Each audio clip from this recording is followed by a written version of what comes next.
You are now listening to the Counterflow Podcast, a place for dissonant voices and unapproved opinions. You get split in fucking half, till I call the hologram graph. But I am the center inside the placenta of math. You clash with cyanide gas and die fast. Rhythmical equivalent of solids, liquid and gas. We smash your sinus with the power of Lord Titus. But I am the virus inside of the iris of Cyrus. Here is your host and humble narrator, Buck Johnson. What's up, you guys? Welcome back once again to the Counterflow Podcast. Hope your summer is moving along quite well. Hope you're having fun. It's a little bit too warm for me, I'll admit, in Texas, but we're at that point. I was telling someone this the other day. We're at that point in Texas where you can only be inside unless you're getting paid, which if you guys know what I do for a living, sometimes you got to be outside, but I'm getting paid for it. And the other option, if you're going to be outside, you got to be near water, a pool, a lake, a river, something like that. But if you're in Texas, other than the pool, water, lake, or if you have to be outside getting paid, it's time to stay inside. It's just too hot. And I will say this too, one of the things, I'll be in California. Well, let's see, by the time this drops, in a few days from now when this drops, they have great weather. We know that. But one of the weird things in Southern California, it's still warm. And a lot of the places we go to, little shops and sometimes restaurants there, don't have AC. And it's like, well, I mean, sure, it's not 100 here like it is in Texas, but even if it's 80, AC is nice. You know, it's 70 or 72. Doesn't that seem about appropriate to keep an indoor environment? I think so. And at night, you know, it's got to be even colder than that. Anyway, sorry for the quick aside there, but just something I was thinking about. Another thing, many things I've been thinking about, I'll talk to you about now. Obviously, if you've been listening to me for a long time, I mean, if you're a new listener, you've definitely noticed this. Sometimes, as of late, I've been getting into some spirituality aspects of what's going on all around us. And I think we in the liberty circles, libertarians, ANCAPs, right-wing conservatives, NRX, all of these things, we see these elements around us of evil, you know, and stuff I've covered on this show, jabs, lockdowns, the corporate state collusion, the World Economic Forum, globalism, socialism, war, wokeism, egalitarianism, ESG. You know, I just did a show on ESG. And the topic of today, NPCs, empty vessels that can be used for evil, certainly. I think we sometimes see that, all of these things, and we have some interesting and plausible solutions, I would say, to fix some of these issues. And I think, though, if you keep stepping back more and more and expand the macro view of everything that's going on, there's a spiritual component. And it's, again, I think it's the old battle between good and evil. On one end, evil. I mean, if we want to say this is linear, just for the sake of description, evil, Satan. And on the other end, truth, good, God. And we all have a soul, whether that's something we want to acknowledge or not. I think most of us have felt that burning inside when you experience certain things at one point or another, I hope. And it's going to be filled with something, whether you want it to or not, right? You have the free will to decide what that is. That's the good news. So we're going to actually get into some of that in this episode, discussing the NPC. So my point, I guess, along this axis of good and evil, I've been doing, and I will continue to be doing, episodes on topics that lead towards more evil. I've been doing it since the beginning of the show started. Like I said, ESG, egalitarianism, the World Economic Forum, corporate state fascism, what else? Socialism, globalism, transhumanism now, the evils of the state, the evils of the state corporate mishmash that seems to be happening right now. I'm still going to be covering those things. I will always try to balance that with solutions and positive ways to counteract the evil. And like I've always done, good political candidates, smart economics, guys from the Mises Institute, guys and gals from the Mises Institute, guests that detail the power structures of geopolitics. All of these things I love. And I also want to include sometimes, as you've probably figured out, elements of the spiritual aspect of this battle, because at the opposite end of evil, the antithesis of evil, the logical conclusion, as some may say, is good and God. And I believe the truest way that you can orient yourself towards that good is Orthodox Christianity. And so I will also sometimes include elements of that. I hope that's okay. So far, the downloads seem to say that it's okay. So I think that's a good thing. There's lots of things between the ultimate good and the ultimate evil, which I've been covering, and I still will be doing so. Like, again, globalism, war, egalitarianism, NPC culture, that's down there on that evil end of the spectrum. And then you look towards the good, the light, and we've got liberty, property rights, Austrian economics, love, truth, men and women. There is a difference. Some great candidates at local levels, of course, maybe one you're familiar with, we'll talk about soon, that kind of thing. And I want to focus episodes on all of these things. Just wanted to sometimes add the spiritual warfare aspect of all of this to the show, because I think that's ultimately at the root of this whole battle. And so stopping short of that, I think would be missing the largest part of all of it. And it would set me up and you guys up to completely miss the mark. And I don't want to do that. So thank you to my loyal listeners, my new listeners, and even my limited Hangout friends. My goal here will be to bring you episodes that entertain, inform, and just bring you content that I hope you find valuable. And hopefully it can contribute to, let's say, like a well-rounded, more complete understanding on just what the heck is going on. And this episode here is kind of a mix of a lot of that. And I think that's why I wanted to kind of get that off my chest here at the beginning. David Patrick Harry, my goodness, does this gentleman know some things, a thing or two about a thing or two. We're going to talk about NPC culture, the non-playable character. You guys have seen the memes, I'm sure, with all the gray men, the gray faces, the Wojak meme. If none of what I just said makes any sense to you, it certainly will by the end of this. Just, they're all around you. I know you all know and are friends with and family members with NPCs, and you probably bang your head against the wall thinking, my God, all you do is put up a circle around your profile picture of, first it was the pink hats when Trump got elected, and then the jab mandates, and then stay home, it saves lives, and then all of these things. Then Ukraine, of course, and then stuff about abortion. It's just, they never stick to one thing, of course, because they're empty vessels that can be filled with whatever the corporate media and government figureheads tell them to think and to hate, right? The new thing, the new current thing. We're going to get into all of that. There's a lot deeper meaning to what's going on than just the surface level, let's laugh at them, which is good to do because sometimes it helps ease your frustrations, I admit. We are going to laugh a little bit in this episode, but again, we're going to get into the deeper meaning behind some of the things that are going on with these NPCs. And David Patrick Harry is the man to do just that. I will let him give his own introduction because he's quite the guy. I think you're going to love this. So let's bring him in now. David Patrick Harry, welcome to the show, sir. How are you? I'm doing great, brother. How are you doing?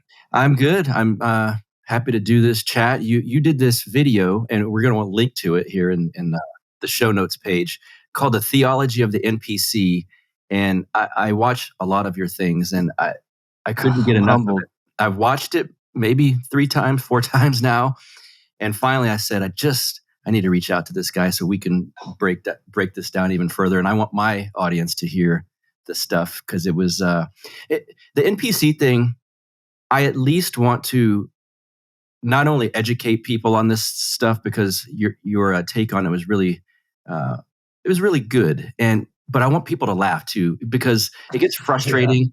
Yeah. We see NPCs, we see them all around us, and you hear them say something, and you just want to go, wait a second, that's not logical. You're hypocritical. All of these things, and at least we got to laugh about some of it too because it's frustrating. Before we get into all of these things, I'll let you give an intro, who you are, what you do, and what my audience should know. Okay, well, Buck, thanks for having me on here. I appreciate the opportunity. So my name is David Patrick Harry. I'm a PhD candidate at the Graduate Theological Union in Berkeley, California. My research focuses on it's basically a sort of nexus point between the history of Western esotericism or the occult, Western magic, the use of drugs, psychedelics, the spiritual but not religious, the New Age, and sort of spirituality within the 20th century, religion in the 20th century, and specifically then in the Western world. And so my dissertation is focusing on, you could say, the spirituality of technology and interested in how we extend ourselves or people traditions, people perceiving themselves as divinizing themselves through material means.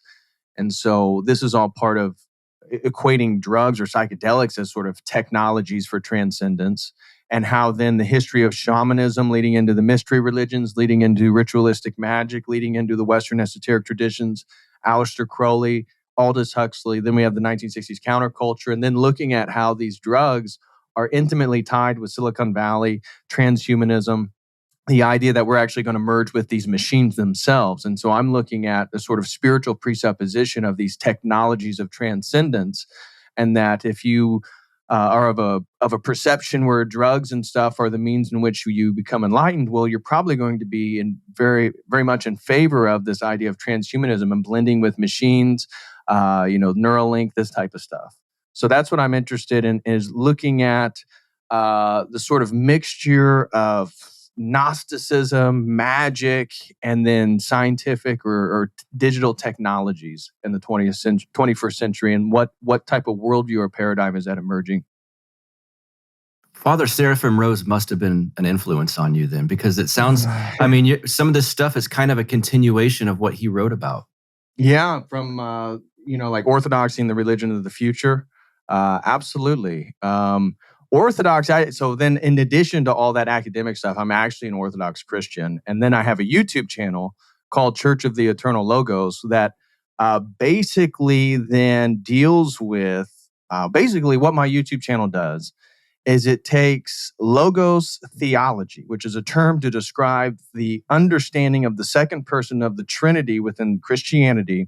And Eastern Orthodoxy is very unique in their theology of this logos, that it did incarnate as Jesus Christ. And so they have much more similarities with the history of Greek thought and all this stuff, developing and re-understanding who the messianic figure is within the Jewish tradition.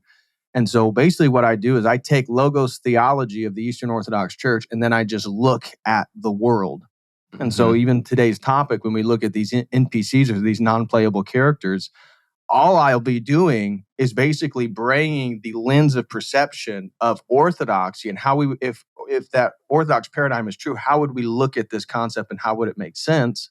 And so hopefully then for people, my YouTube channel, it begins to spread orthodoxy. It spreads the sort of presuppositions and the perception, but then it shows how through that lens, so many things begin to fit, and they're more understandable in our world during all this chaos and upheaval and whatever you may perceive to be happening right now. Just we'll give I think a lot of my audience will understand what an NPC is, and you just said what its letters stand for, but kind of give a basic definition of what this is. And I think once you do that, they're going to go, oh my God, yeah, this is my brother or my coworkers or whatever, but kind of explain what an NPC is. Yeah, so an NPC comes from video game terminology of a non-playable character. So say there's different games in which you are you're the protagonist and you can move around a sort of video game world, and then you can engage with different characters, but you can't play as those characters. There's no agency behind those characters. Those characters are programmed within the game itself. And so this meme got going in around 2018, 2019, leading into the 2020 presidential election, talking about generally people left of center, but I would say this meme applies to both right and left. But the NPC is somebody who, again, there's no agency there. In a way, they're losing their self, as we'll get into the theology of it, their sort of unique personhood made in the image of God. But these people regurgitate whatever the system says, whatever the game says, whatever the matrix is, right? And so it could be Biden, it could be Russian collusion, it could be, girls or men give birth and men have periods. It could be any of this stuff that defies these boundaries, these categories of logic and reason and understanding and objective truth. The NPC isn't interested, or actually doesn't even engage with a lot of those things, because the way they understand the world is through the prescribed narrative and then the authoritative structure that narrative then is tied to. The media system, the White House, the World Health Organization, that it's a feedback loop then of perception. And so then they then are tied with the sort of systematic narrative. And then anybody who doesn't agree with that narrative, that official narrative, they will then criticize. So the NPC is somebody who we would say lost their agency and has totally been absorbed by essentially the sort of worldly narrative, whatever that narrative may be, and just regurgitates it. They can't think, they can't do critical investigation. It's a spectrum. It is a spectrum, yeah. And can you talk about that aspect of it? Because, I mean, someone's going to hear this and go, well, you guys sound like you just think you're the most perfect people. You're making fun of everyone else, but kind of explain the spectrum part of this. Yeah. Well, and to probably to some degree, I'm an NPC in different ways. So I think to understand this sort of spectrum, I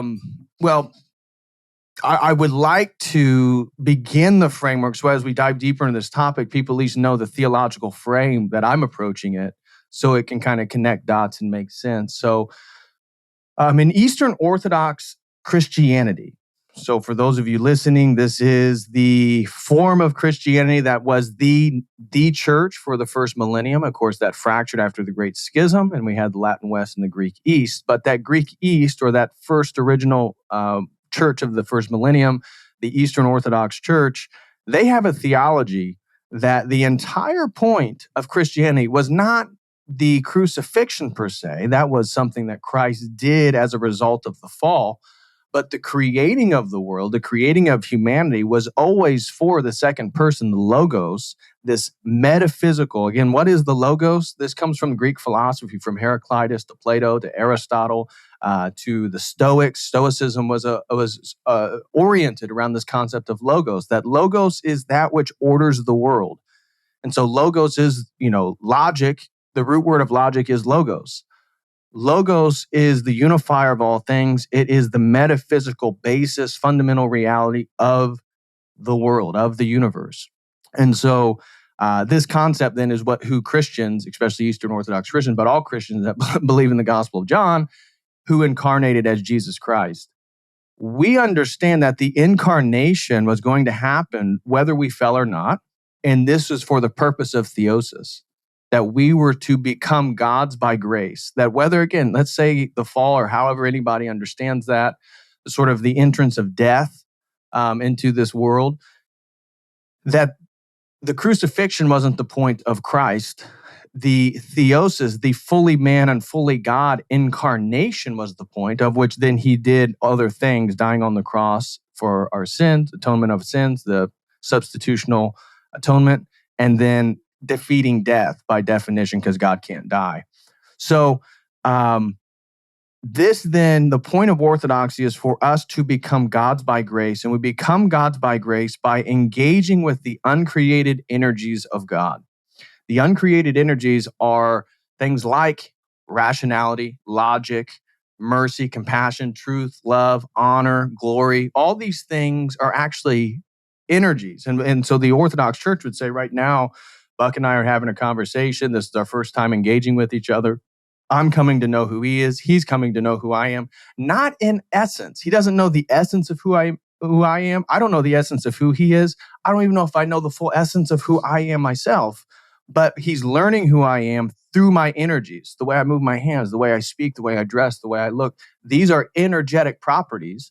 And the idea then is persons made in the image of God only come to know other persons through energies. And these energies are not performed by animals. So again, mercy, compassion, love, understandings of objective truth, higher forms of society, language, logic, these activities, these energetic activities aren't done by animals. They're done by mankind. Mankind's made in the image of God. And God, we engage directly with God through these energies. So this is the basis for Orthodox theology. And this is going to be the basis then of the NPC, and how the NPC is losing the image of God, losing the ability to engage with these energetic activities, and thereby losing the opportunity for eternal life, because they're actually dying. I mean, what is the loss of energy? It is death. And so that's how we understand in Eastern Orthodoxy, evil and good aren't battling each other out. Evil is what we refer to as the privation of God's goodness, meaning that, like like a spectrum of thermodynamics, right?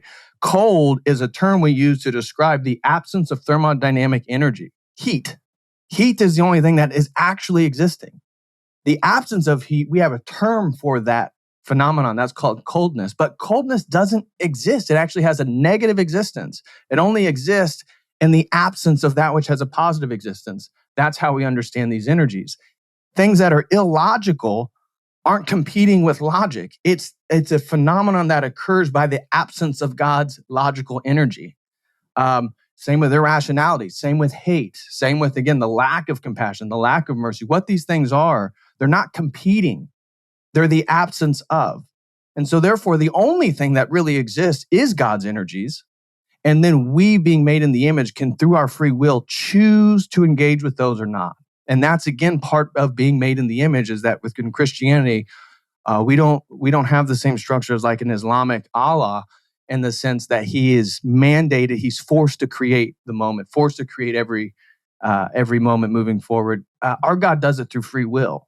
So free will is essential, and then free will is the whole point of this theosis process, of this engaging with these energies, of being divinized by God. And if you're filled with God's energies living, then how could you die when you die? You can't die.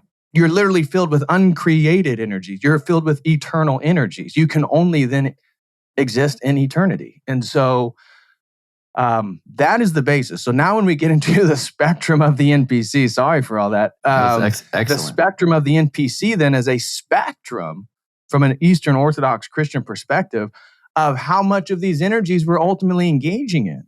Because as we don't engage with those energies, and every time we sin or go against God's will, we're doing the opposite, right? We're losing a little bit of those energies.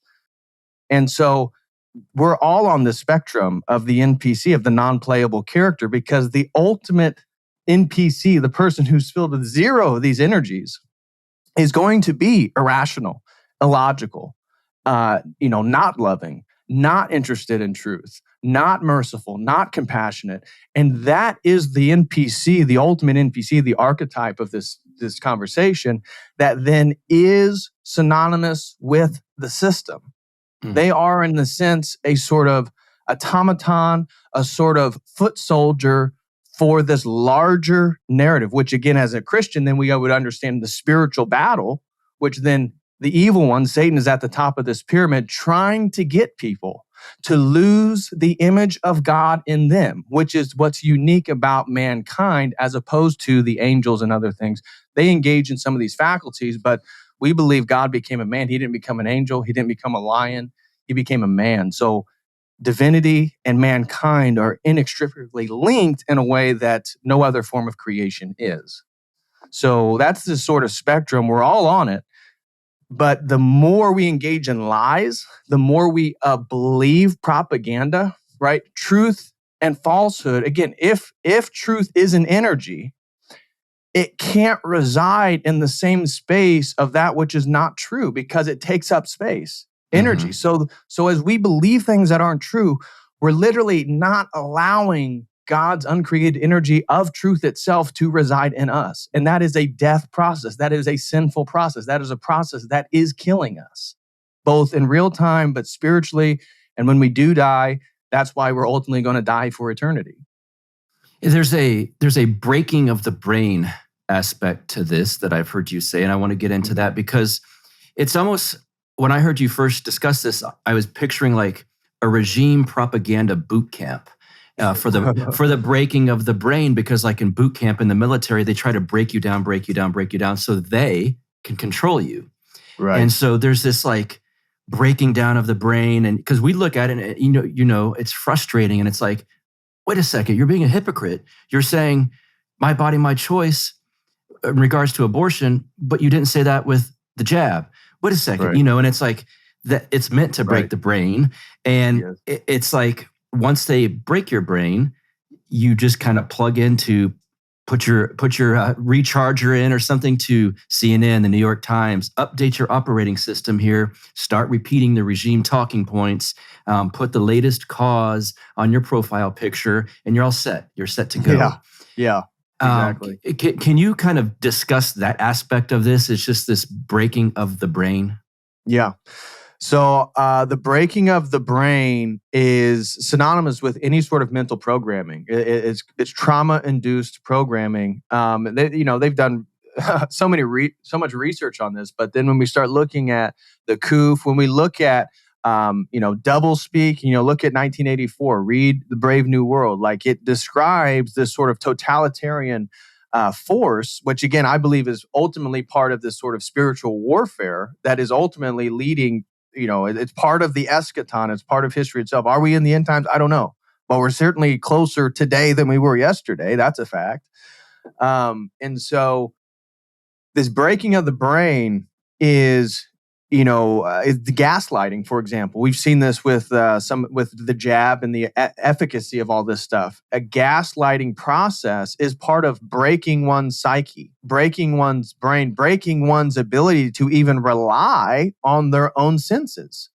And so there, in a way, this breaking of the brain is getting people to live in a false reality because it's totally, again, the narrative. It's an orchestrated, constructed reality. And so this breaking of the brain is getting people to believe that men have periods, right? That things that defy categories. Again, ultimately, this breaking of the brain is it's breaking boundaries. And this is part of this larger process that I did. We just did Orthodox Montanica in Butte a month ago, and my speech there was on what I call demonic henosis. So I just described theosis. Theosis is this concept in Orthodox Christianity that we are becoming divinized through these energies, and that's the whole point of Christianity. Henosis was a concept of Neoplatonism, which was the idea that the world or God is a dot with concentric circles moving out around it. And so the first circle around the dot is the first emanation. But that first emanation is closer to God or closer to divine reality than the circle that's outside that one and the circle that's outside that one. And so then we are existing on the furthest edge of these circles regarding God being a dot in the middle. This is the Neoplatonic worldview. And so to get back to God, we have to dissolve these boundaries to get back to the center, to get back to God. This is henosis. This is pure unity. And I believe that there's a sort of spiritual reality that's happening here that is getting people to privilege unity over multiplicity. And this unity, this henosis, the dissolving of boundaries, it dissolves boundaries of the brain, of categories, of logic. It dissolves, again, boundaries. They're dissolving the boundaries between genders. They're dissolving the boundaries between nation states. They're dissolving all boundaries between you and big pharma, boundaries between, you and machine, boundaries between male, female. All boundaries are being dissolved. Why? Because it's chaos. Because it's actually the opposite of all these divine energies of God, which maintains boundaries. Again, the Logos is the metaphysical foundation for order itself. So they are causing disorder because, again, this is ultimately a spiritual battle. And the breaking of the brain then is destroying this sort of unique personhood made in the image of God within every single person, because it's getting you to break these categories of logic. All these energies demand boundaries, right? There's a boundary for why something is considered merciful and compassionate compared to something else. We can't cross those boundaries, but that's what this process is doing.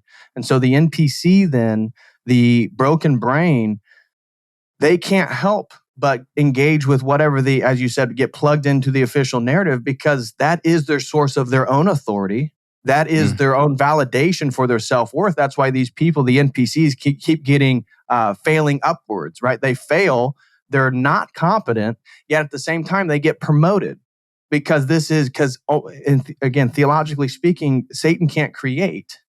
He can't create anything because creativity is an energy which only comes from God. And so he can't be creative. He can only distort, manipulate, mirror things. And that's exactly what we're seeing then. So this broken brain, I believe, to be an essential part of the spiritual battle to break the sort of unique aspects of us compared to animals, right? We engage in all these higher faculties. They're preventing people from engaging in these higher faculties so that they're only led by pleasure. They're only then an animal. And that's how the system is controlling them, through their pleasures. And that's then they break the brain so you don't engage with the higher faculties, so that then you just rely on your own personal experience and pleasure. And that's where they're going to get you in their coom pod eating bugs on your UBI, and that you're going to be okay with it. I know a lot of us, including myself, are a little bit worried about where things are going financially with this economy and all of these things. I've got the spot for you to go and get some help with this, and it's free. It is free, F-R-E-E, which is a good thing with inflation the way it is. Upcoming, it's an online summit by my friend Mikkel Thorup from expatmoney.com with over 30 experts who are focused on moving your life, business, and wealth offshore. It's at expatmoneysummit.com. That is expatmoneysummit.com. I'm going to tell you the best part about this entire thing at the end of this ad. A beloved figure in our movement will be in attendance to help you guys talk through some of these things, but stay tuned. The topics there include securing your own Plan B safe haven, how to use foreign currencies, offshore banking, and decentralized finance to safeguard your money, how to legally reduce your tax burden, how and where to safely store gold, silver, and other precious metals, where the best countries in the world are to find freedom for yourself and your family, how you can get a second passport to travel the globe without restrictions and get in and out of different countries' borders. You will learn about a libertarian island haven, private cities, communities on the ocean, and food and energy independent towns in Latin America. You can register now for free at expatmoneysummit.com. Guess who's going to be in attendance at this event? Ron Paul, the greatest politician. I don't even like using that word for him. The greatest man to ever grace the halls of Congress in this country, the beloved, the wonderful Ron Paul will be a part of this. This is your way to fight back against what is happening in the world, stand up, protect yourself, and find out how to secure your new life abroad. Register now for free, expatmoneysummit.com. Let's get back to the show.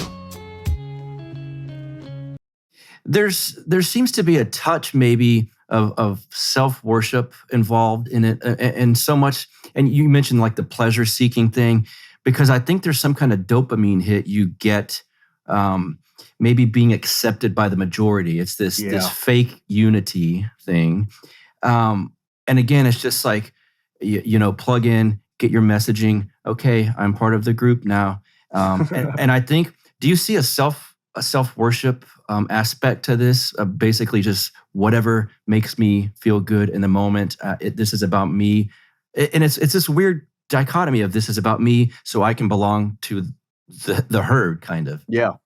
No, I absolutely do, because I think the herd is their identity, right? So orthodoxy is all about both and. It's about the unity and multiplicity. This is a ancient philosophical problem called the one and the many. Which one's more real? Plato said the one's more real than the many. This is this idea that, again, God is non-physical and he's ideal, meaning he's like ideal form. So for Plato, the thought of a chair, the archetype of a chair is more real than any actual chair existing in reality. Because if no chairs existed in reality and we still had the ideal form, we could just recreate it. But if we didn't have the ideal form and say we had chairs, we couldn't recreate any more chairs. So Plato thought that these non-physical forms are more primary to reality. And orthodoxy would agree in regard to these archetypes, or what we would call these logos, these principles of creativity, which logos are rooted within the logos. The logos is the second person. That is who incarnated as Jesus Christ. Jesus Christ is the logos. And so this sort of self-worship, I absolutely believe to be the case, because as everybody worships themselves and everybody's brains are broken and everybody's becoming the same NPC, they're all becoming the same person. And so they're all worshiping the same person. And that same person is ultimately, again, this unifying system. It's dissolving multiplicity. Orthodoxy is maintaining multiplicity. You become like God through the grace of God, through his energies. You're never God by essence, God by grace. So we are little g's, not big G's. There's only one Trinity. And so we maintain multiplicity. When we enter into eternity, I will still be Patrick. I will still be David Patrick Carey. I will still be separate from God. Again, in Neoplatonism, Henosis, there was not this understanding. It's a dissolving all the way back to unity, pure unity. And so I believe that they can't maintain multiplicity with the privileging of unity like they do. And this is part of the demonic process of this Henosis, is that they're losing multiplicity. So they're all becoming the same person. They're all ascribing to the same narrative. They're all losing their uniqueness in a way, and they think they're pursuing uniqueness. So Yes. by the ways that they dress, the way that they color their hair, they think they're being unique. But in fact, what they're doing is all becoming the same person. They're all losing the image of God in themselves. And so then they start to self-worship, which is a recapitulation of the Luciferian, the original sin, right? The ultimate original sin is that Lucifer himself, the most beautiful, intelligent angel, wanted to be worshipped over God. And that's how he fell and became Satan. And that is essentially then what they're all doing, because they're all participating in the same process of the dissolving of boundaries. And that's why they're all, because this is a spiritual warfare where he is trying to take all of their souls to the same place he's going. Yeah, that the uniqueness part of it that you just talked about is I see things like, and again, maybe I can say some of this stuff so we can at least laugh at it, but just looking across, scrolling across a social media feed, I'll see something like I saw the other day, something that, they'll look at this and go, this is so brave. Watch me post this. This is really pushing the limits of what you're supposed to post. And it was a girl in a shirt that said, "End forced motherhood." And then as she posted her photo wearing that shirt, she said, "I'm not sorry." As if any of her friends were going to push back against this edgy, unique thought.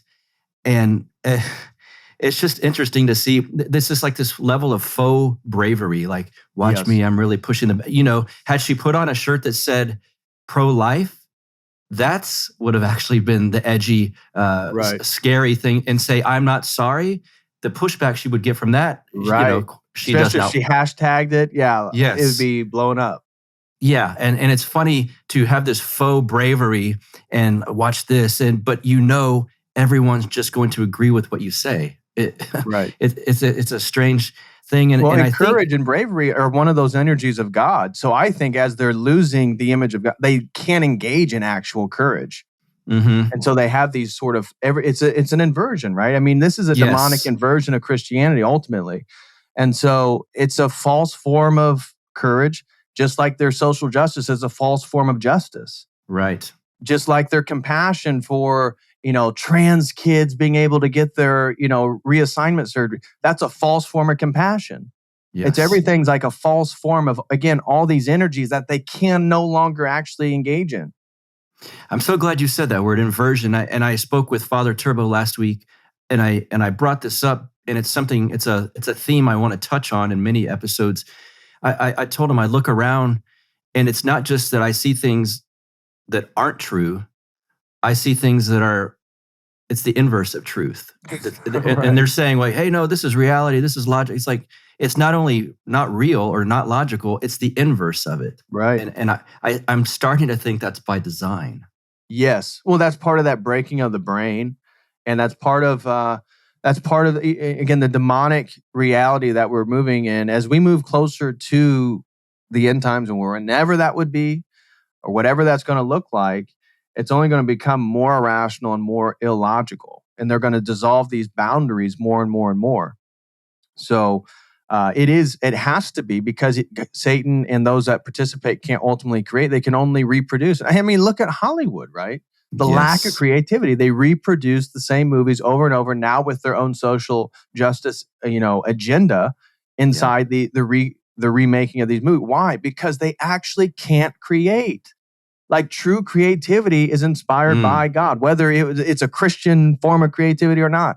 It doesn't matter, because creativity, for something to be truly creative and aesthetic, has to engage in correct order, has to engage in the correct proportions. Phi, pi, Fibonacci, all these different things are present, which means it's God's reality of the logos.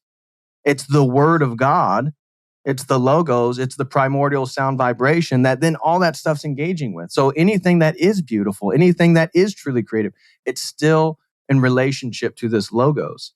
And I think that's why they can't. And so it's anti-God and it's anti-true creativity. It's anti all these energies. Everything is an inversion. Everything is an actual mirror. Like the smoke and mirrors has never been more real. Mm-hmm. And I always joke around that 2020, we say 2020 vision, meaning you have perfect vision. That 2020 it's a pivotal point in human history that if you have the eyes to see now, you can see it all. Nothing's hidden anymore. But if you don't have the eyes, then you're stuck in the world full of smoke and mirrors. And you don't know what's true. And that's where they are inversion of truth. Like we would say, well, truth, 2 + 2 = 4, always and ever, because that would violate the laws of identity and all. Well, they would say, well, it's true because the World Health Organization said, because the CDC, because it's always an appeal to authority, which is a logical fallacy, which is then their new truth. Truth is now consensus. It's not about truth. If one person can believe in truth, everybody else disbelieves it. It's still true. They don't believe in this. It's a consensus reality because they're all the same person. It's the real NPC. And you just kind of hit on it there, that there's a relativism too. And you hear often, hey, this is my truth. And this is, that might be his truth, but it's not my truth. When did that aspect, I guess, relativism, where did that enter into this entire thing? Because it's a major, it's a major fault, and it's something that's used to further this exactly what we're talking about. Yeah, I think this is a great question. And this is something that most people, one, they don't see the relativism, but once you see the relativism, then you can't unsee it because it's everywhere. It's like they live. Now you have the glasses on that you see, wait, everybody doesn't actually believe in objective truth, objective standards. And this is where the whole fat shaming and all this stuff is coming from. But in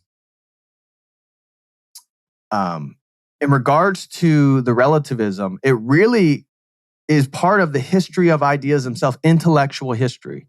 So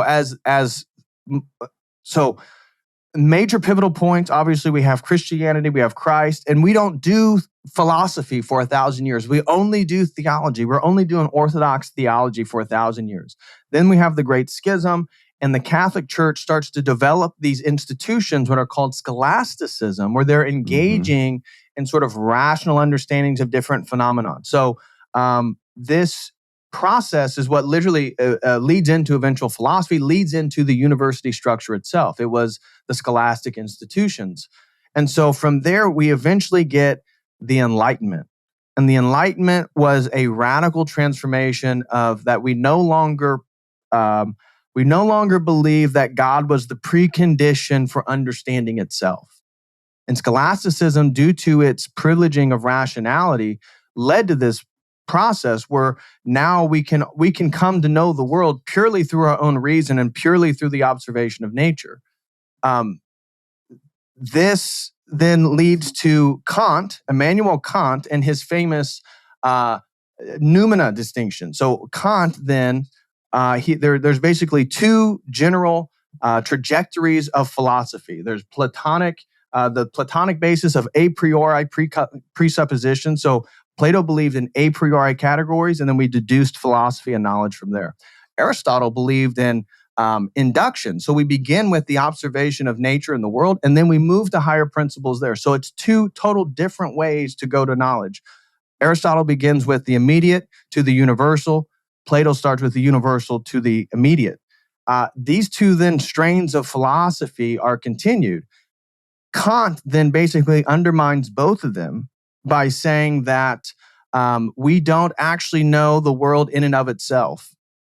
And so we only know the world through these categories. So he takes the 10 Aristotelian categories and creates 12 categories, the a priori categories, the synthetic process that Kant believed our minds observe the world, and we have phenomena, and this meshes into then experience itself. And so we don't know the world in and of itself. This is a major change. Before philosophy, we assume that we know what the world is. We know what it is in essence. Now, Kant argues that that is not the case. Kant even shows how logic can be fallible by showing how he can make two claims of truth that are in opposition to each other, one true, one false, and then show how using the laws of logic, he can prove that both of them are true and that both of them are wrong. And so then he's radically changing the European mind in this understanding of the privileging of logic itself and the knowability of the world. This leads then to two new forms, continuing these two strands of tradition. It leads into what's called British empiricism. the idea, okay, well, maybe we don't know the world in and of itself, but we can know the way we can know the most about the world is through the scientific method. And through science, whether that's knowing the world in essence or not, different question, but that's the best way we can come to know the world. Then there's the other school, which is called German idealism, which leads into romanticism, and what's called phenomenology, which says, really, the thing that we can know the most about is my own experience. I'm not even concerned with science or what's out in the world. I should only be concerned with how I experience the world, because that's the only thing that I can truly know. And so because the questioning of objective truth itself, now we have these two separate schools. And this is still true. It's called the analytic tradition, the British empirical tradition, which is still true, dominant of the Anglosphere. So Australia, Britain, Canada, America, still dominated in analytic philosophy. And then you have continental philosophy, the European philosophy, which privileges this phenomenology, which privileges the looking at experience as the main basis of truth. This leads into what's called postmodernism in the 50s and 60s, because now we have these two basic dominating worldviews of philosophy and the academy that says we really don't know the world in and of itself. What is ultimately true? And so this leads to the sort of Sartre and Derrida and Foucault and all these French intellectuals basically saying, well, there is no formal standard. In fact, you can look at Quine and Thomas Kuhn. We live in paradigms. So by the beginning of the 20th century, 1920s, 1930s, the philosophical project was basically giving up on these two schools and saying, well, it seems like what we have is just we all live in different paradigms, different webs of beliefs that are self-referential and then color the way we perceive and experience the world. And so if that's true, then again, it's like the fracturing of objectivity. The whole world then is fractured into paradigms, webs of beliefs. And it's like, well, which web of belief do you choose to experience the world as? Therefore, it's sort of relative. Therefore, maybe the really only thing there is personal experience. And so by the late 1960s, after the counterculture, we start getting into the 1970s and 80s, the general presupposition of postmodernity is that objectivity is done away with. That's at the intellectual level. Let that seep down for another 20, 30 years, and that's the culture we live in. So now it's postmodern. So it's actually anti-things that led to modernism. And so the masculinity, the formal dressing, people like dress like Slavs, or they futuristic or archaic. You see, it's challenging modernism itself. We're in the postmodern world. And so they then are these sort of relative creatures that it's just pursuing experience. And if truth then is found in experience, then hedonism must be the ultimate answer. Because what else is worthy? And then that's the exact demonic trap that through the hedonism, through the sins, through the pleasurable sins, they're all sort of led into their own jail cells. And so they willingly go into these jail cells and they willingly begin to lose the image of God in themselves. And this is then the NPC process. Yes. Oh, man, what a rant that was. I've got so many, man, that was wonderful. It also leads, in my opinion, to a form of nihilism, the spirit of nihilism that I think, unfortunately, is where we're at in society right now. And it doesn't take much looking, unfortunately, for people. I can go on social media and people that I know personally, and they're talking about their anxiety and their depression. And it seems like those are become the empty vessels, NPCs, that can be filled with this consume, and this garbage that's on big pharma, TV, movies, all of these things that are being shoved in your face right now. If you don't have a firm orientation or correct orientation, a true operating system, it's easy to become an empty vessel and filled with whatever's out there. And again, well, that's just your truth. Well, this is my truth. And then the pop culture becomes this consumerist, empty, vapid system, and these NPCs have lost control of what they're getting pumped with. Right. And we watched my wife and I watched TV the other night, and we rarely watch anything that's not recorded on our, whatever they call that at this point, where you can fast forward through everything. We made the mistake of watching something live time. And at some point, halfway through it, we both were like, every commercial break has a commercial for big pharma, some kind of medicine with all the warnings that cause depression, anxiety, blah, blah, blah, blah. And it's just, and there's ESG, of course, as part of this too, which I've done a show on. And it was depressing just to watch this. And I thought, man, if you were just an empty vessel sitting here, kind of open-mouthed and watching this and taking it all in without being critical like we were, it becomes this consume. And I think that's where this feedback loop comes in that you've discussed. Can you talk about that part?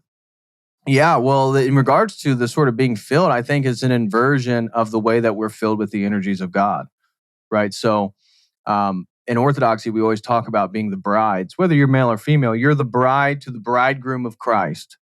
And we talk about God as a he. We use a pronoun now. Obviously, other than Christ, which was a historical man, the Father and the Holy Spirit are still he's, but they're not men, they're not the understanding of gender in that traditional sense.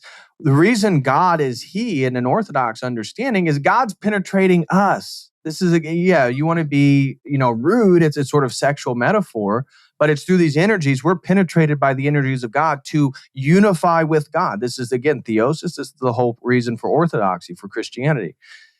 In a way, they then are decoupling this process of being filled or unified with God through, again, the breaking of the brain, the dissolving of boundaries, the pursuit of hedonism.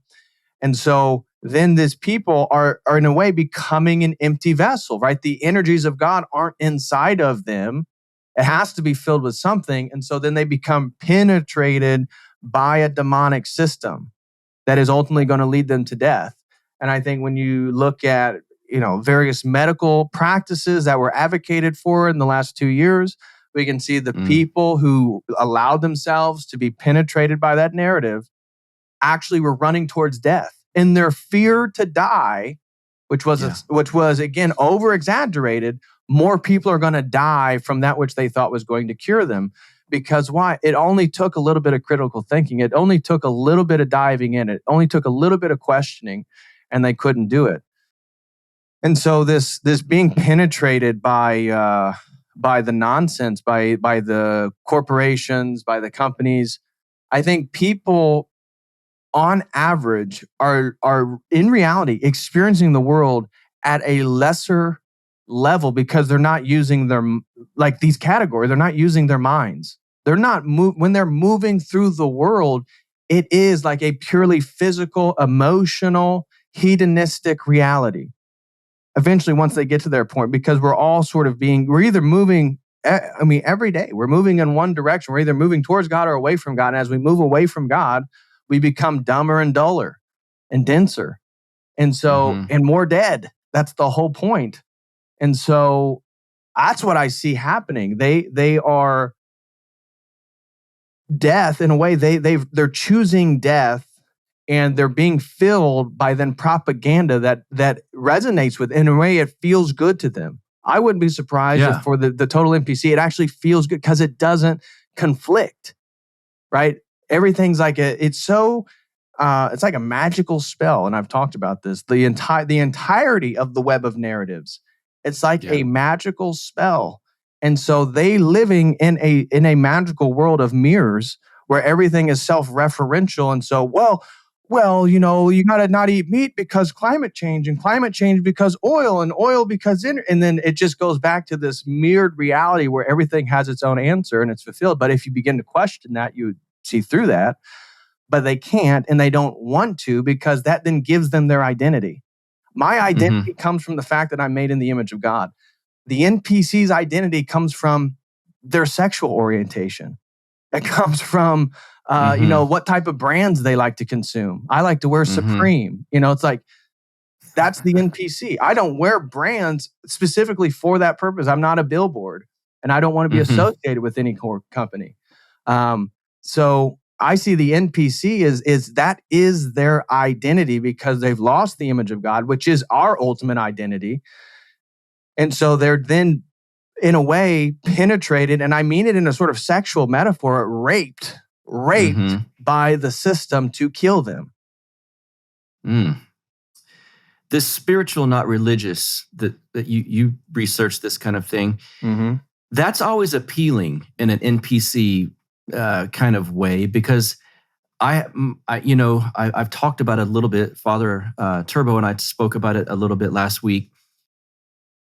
It's almost a flimsiness. There's something easy about it. And maybe, again, going back to this self-worship thing, well, yoga makes me feel this way, or tarot card reading makes me feel this way. And it's not that old school traditional God stuff that you get all bogged down in. Right. Can you talk about that, the spiritual, not religious part, and how that has kind of an attraction in this NPC world that we're talking about?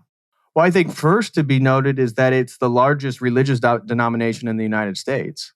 And so according to Pew Research in 2017, when you start to look at America through denominations, so separating Protestantism from Catholicism and Orthodoxy from Catholicism, and then looking at religious groups in the United States, spiritual people who listed themselves as spiritual, not religious, was the highest single category. And so that's only increased, I'm sure, since 2017. So that was 5 years ago.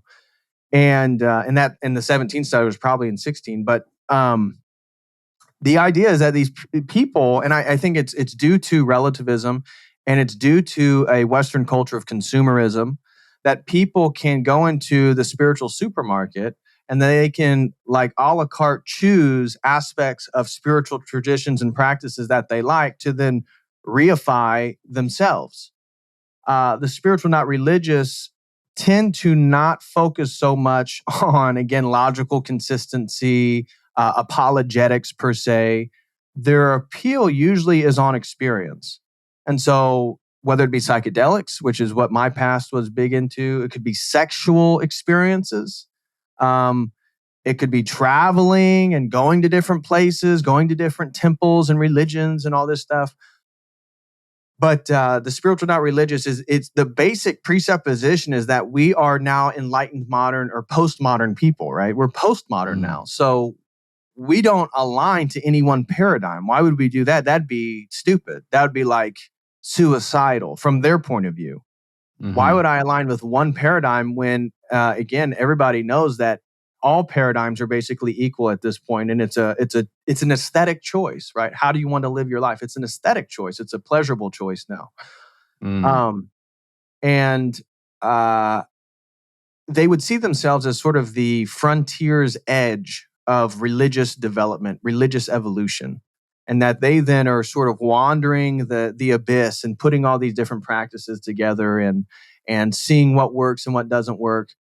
However, as an Orthodox Christian and somebody who was part of that spiritual, not religious, when I was in psychedelics, I mean, I traveled to China. I was fascinated with Eastern mysticism, loved martial arts, studied Gnosticism and Hermeticism and ritual magic. So I was, in a way, part of this sort of spiritual, not religious. And it is very alluring in the sense that you feel like you're beyond. You're on the frontier, whether it be Rumi or St. Augustine or whatever it is. It's like, whoa, I'm on the front edge of world spiritual pursuit.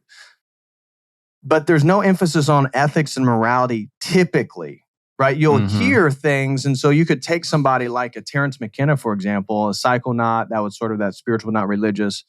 And you hear, the earth is overpopulated. We need to depopulate the planet. We need to stop eating so much meat. The male dominator culture is killing everything. We need to promote femininity and feminism.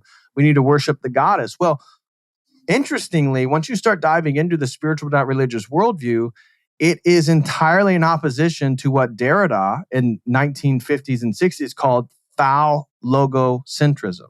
He said the central pillar of Christendom, if we want to, as a revolutionary, undermine the foundational basis for Western civilization, we need to destroy or cut down the pillar of phallogocentrism.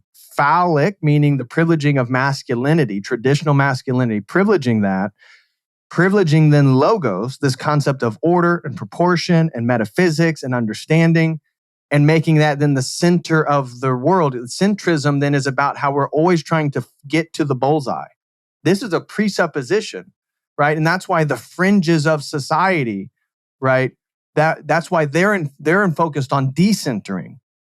They want to decenter us. So they want to take what is on the peripheral and make it in the center. That's why then you see LGBTQ 2, 3, 4% of the population on everything. It's a decentralizing effort, because what they're doing is they're taking the periphery and they're making that the center. And they're taking what has been traditionally the center and making that the ostracized periphery. And so this is then the phallogocentrism that they're undermining.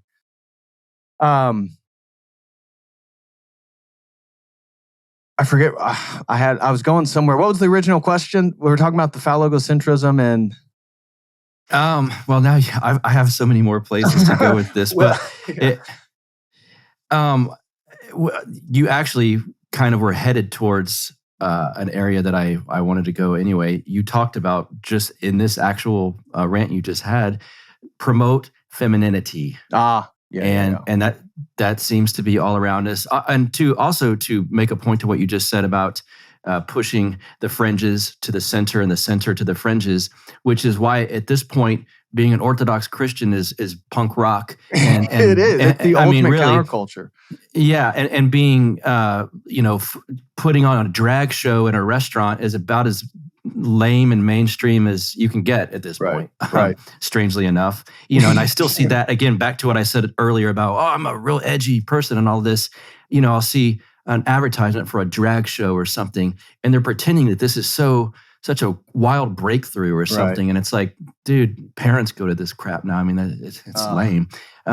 Just a side rant there, but the femininity, the promoting of this, and we see it again, it's ubiquitous, it's everywhere.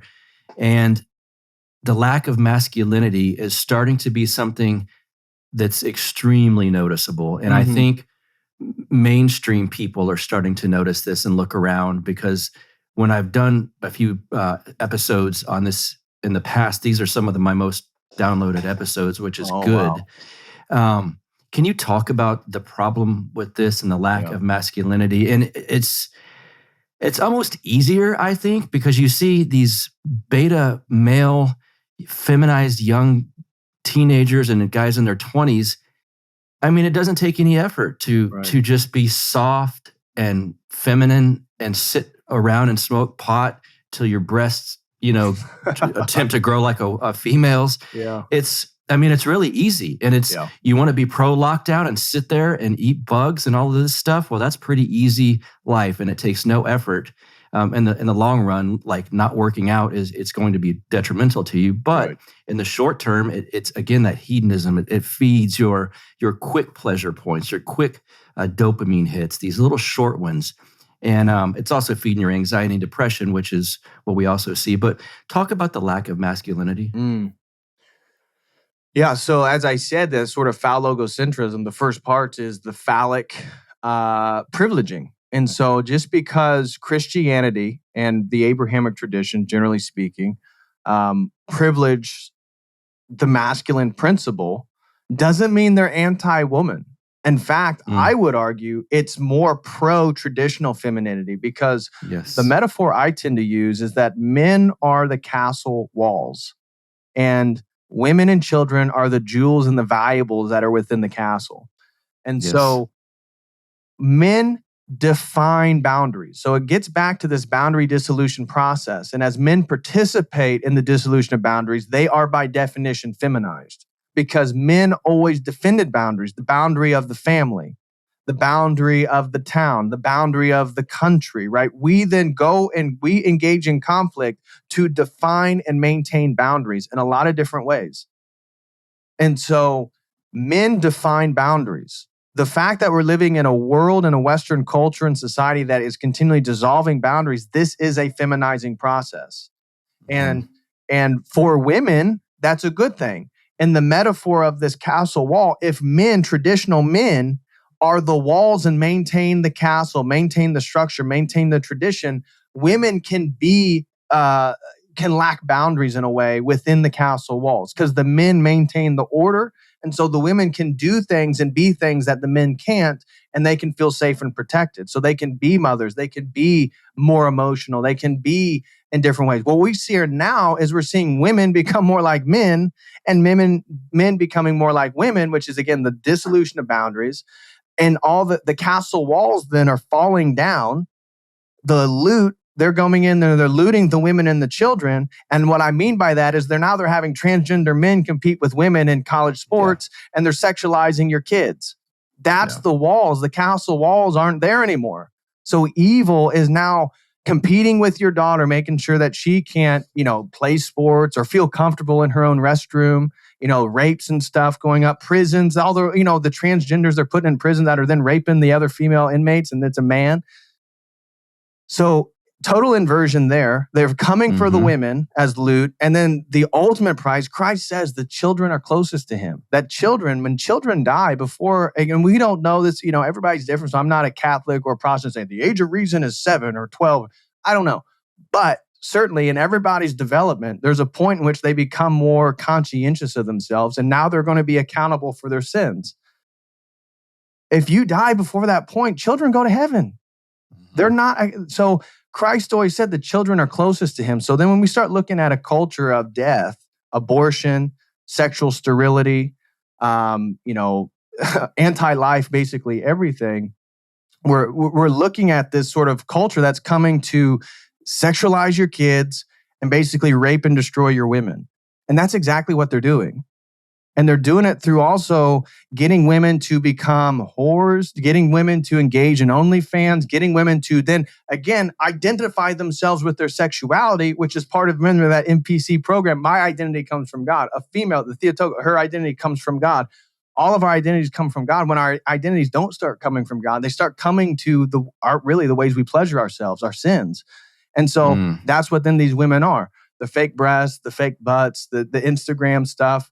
And as a man, we're affected by it. My biology can't help but double take when I see boobs and breasts a certain size and diameter. I mean, it's ingrained. So it's like there's a form of magic there that the system is getting women to engage in, again, the makeup, the body types, where they then manipulate the men. The men become more like simps, which is a feminizing process because now the simp isn't maintaining boundaries. The simp isn't hey, put your clothes on, right? That would maintain a boundary. That would force somebody, and maybe you don't engage with that person, but that's what the masculine principle would do. That's what that traditional masculine principle defines boundaries. We're seeing then the feminization of men by way of the sexualization, the over-sexualization of the women, where the women become like sexually dominant. And that's what we're seeing.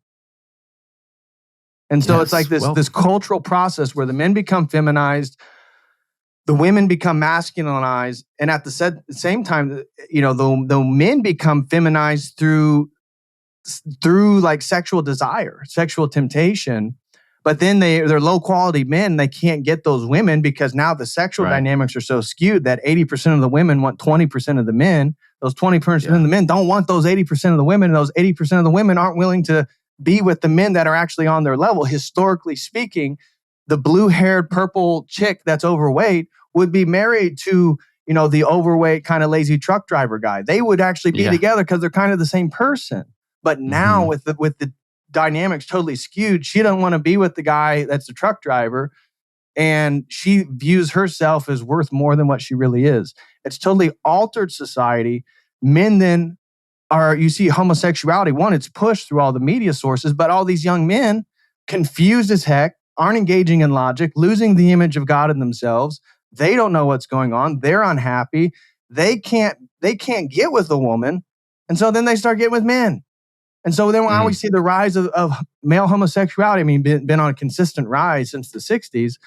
But I saw a thing that within just the last 2 years, people who identify as LGBTQ has jumped up to the 20 to 30% of high schools. That's outrageous. I mean, we're talking 1 to 2% historically. is now 20 to 30% of a high school. That is the feminization process. And the only people that can really put a stop to it is men by becoming masculine and saying, no, I don't even, if it's a woman's giving you attention and maybe she is very promiscuous, I don't want it. Like shunning her, turning away from it. That's the only way that we then put things back into order. So yeah, it's common within the red pill and the manosphere to kind of blame women for everything. And women are obviously not what my grandmother was. Yeah. And, but at the same time, the only people that can correct it is men. Men becoming competent, connected with God, successful, masculine, moving their lives in a direction, right? You have to have a skill. You have to be doing something. And that's then by every man doing that, and slowly in a way, we're putting the entire world back in order, because then you maintaining your standards and your boundaries will demand a woman who's going to then live and operate also within or share those same boundaries with you. And then that's how you're going to have a traditional masculine home, which is how you're going to have a traditional masculine family, which is then how you can try to aid in building a traditionally masculine town or city. Are you optimistic at all about society in the next, say, 5 to 10 years? Do you see it trending in a good way, a bad way, kind of neutral? What do you think? I'm optimistic because I'm a Christian. So I'm optimistic there. I've said in the last, I'm ironically very optimistic about my life. Considerably more pessimistic about society. Okay. So, I think that it's going to get worse. I think those who are aware. So I guess let's say there's 60% are part of the NPC and maybe 40% are generally kind of getting what's going on, and maybe 20% really gets what's going on. I think like 10% of that 20% or whatnot, they're going to like really elevate themselves and do the right thing. The 60% I believe is going to continue to do what is happening right now. So I'm really optimistic then for those who get it, because there's nothing to lose at this point. You realize everything is on the line. Your money, your family, your children, your own life. Like this isn't a joke anymore. Like they're going to put you in a concentration camp. They're going to put you in FEMA camps. This is coming. We already see it. Look at Australia. This was like, it's all on the way. So for those who get it, it's like finally I have a meaning to live up to.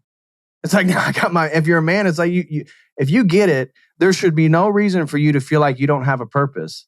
You need to get your ass in gear and be part of the resistance in a way. Because you get in a way, you can earn your salvation to a degree. You can become a much better person than you could ever be. We have a real force. Iron sharpens iron. We have a real force to push against to develop ourselves. So I'm kind of optimistic in that sense, right? The people who get it, who are going to build and create and move in opposition to it, at the larger general, I mean, by 2030, I imagine there's probably going to be digital passports to go in and out of different places, different countries. Like I imagine, I wouldn't be surprised by 2030, there's no more cash. Everything's digital currency. That all medical procedures and jabbies are now public domain. I wouldn't be surprised if all that stuff happens, but I'm going to be with the guys that choose the opposite. And I'm kind of optimistic what we're going to put together, because we're, so it's both and, I guess. I like it. Well, that's a good way to wrap this. I would like you to be able to plug anything you'd like to my audience. Oh, okay. Well, if you've enjoyed anything you've heard today, it's kind of a snippet of what I tried to do 3 times a week over on my YouTube channel called Church of the Eternal Logos. So if you would be interested in hearing more about my ideas, you can go over to Church of the Eternal Logos. Or you can go to churchoftheeternallogos.com or davidpatrickharry.com. It's the same website. I have some stuff there if you'd be interested in sign up for a one-on-one. If you guys want to have a conversation or have access to exclusive video content, I have a sort of membership stuff over at the website. But if anybody has any questions, they can reach out to me at churchoftheeternallogos@gmail.com. or go over to the YouTube page, or I'm over on Rockfin too. Give me a shout out. If you got questions, shoot me a question. I should get back to you eventually. Awesome. I will link to all of that in the show notes page for this episode. David Patrick Harry, thanks for being here, man. Thank you, brother, for having me. I appreciate it. It was a great chat. There you go. There is your all things NPC related episode. Share this one around, please. Why don't you? And let's see, you can go to counterflowpodcast.com. But more importantly, ladies out there, you're going to want to see David Patrick Harry. I can assure you of that. So if you'd like to watch this episode and all of my episodes, just give our YouTube page a subscription. Please smash that subscribe button, as the kids say these days. YouTube.com, you know where to go, and search Counterflow with Buck Johnson. All of my stuff will be there for you to watch and enjoy. And again, like I've said before, I do live streams on there with guests and friends and all of these things, and it's exclusive to YouTube. Sometimes the content on there does not go to your podcast feed. So if you're only listening to the audio, you are missing out on other content from me and the Counterflow podcast here. Let's see. Follow me on Twitter @BuckRebel, BuckRebel. And until next week, I hope you guys have a great week, and thank you for supporting me.